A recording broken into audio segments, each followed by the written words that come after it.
Hi, welcome to SBR Videos. I'm Peter Loshak. This is our regular baseball divisional betting preview show that we do with Doug Upstone every few weeks. And right now, today is August 21st, and we're going to take a look at the AL Central. Doug Upstone, thanks for being with us. Peter, I'm glad to be back once again. And like a lot of things in baseball, since the 1st of August, there's been quite a bit of change. Yeah, one of the biggest changes is the winning and cashing ways of Kansas City. And in my weekly series preview shows, I've been picking KC in a lot of these series, so we'll get to that in a second. Your forecast from last time, not so great. You said play on the White Sox, and they went 6-12, minus 32.3% ROI since our last video. That might have been a little bit anomalous, though.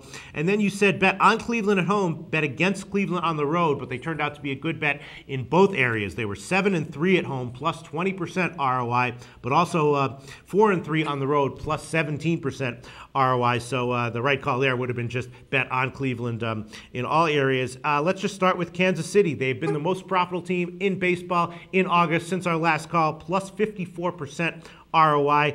They have been doing it, though, mostly against weaker teams, and they have another series against Texas this week, so that's again against a weaker team. Do you think that continues, and do you think it continues when they go up against stronger teams? Yeah, well, I think in particular, looking at their schedule over the next 2.5 weeks, they're either playing teams that are under 500, as you mentioned, like Texas, or teams that are just marginally over 500. So I think that there's an opportunity for them the KC Express to keep rolling here. They're 22-6 in their last 28 games. I'm not sure they're going to keep up that pace, but I definitely see profit signs for the Kansas City Royals in the next weeks ahead. And then the White Sox. The White Sox in general are a team that I think is probably a team I'm looking to bet on more than I'm looking to bet against them. But Chris Sale has stumbled a little bit. He hasn't been quite as lights out as he has been earlier in the year, and minus 32% ROI since our last video. What's your read on the White Sox right now?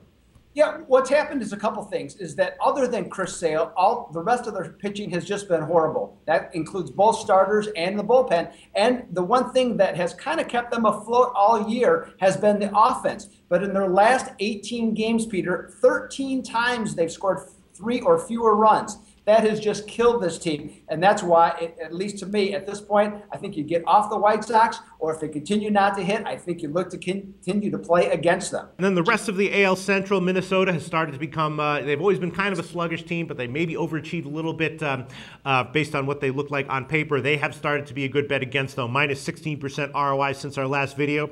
And Detroit kind of treading water, a good team, wins a lot of games, also kind of overvalued, so they've been kind of even recently. Minus 3% ROI overall on the year, though. So for the AL Central, interesting division right now. What are your forecasts for our next video? Okay, I'm going to say continue to stay with Kansas City. Don't go crazy, but continue to look at the Royals. I think they're going to do what they've been doing recently.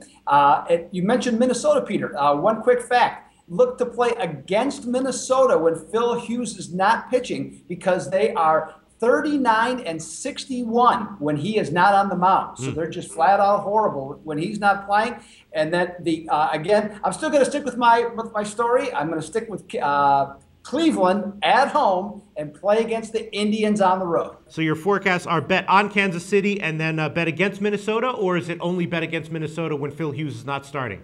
I would say bet against the Twins when Phil Hughes is not pitching. Okay, and then the other forecast, again, bet on Cleveland at home and against Cleveland on the road. All right, Doug Upstone, thanks so much.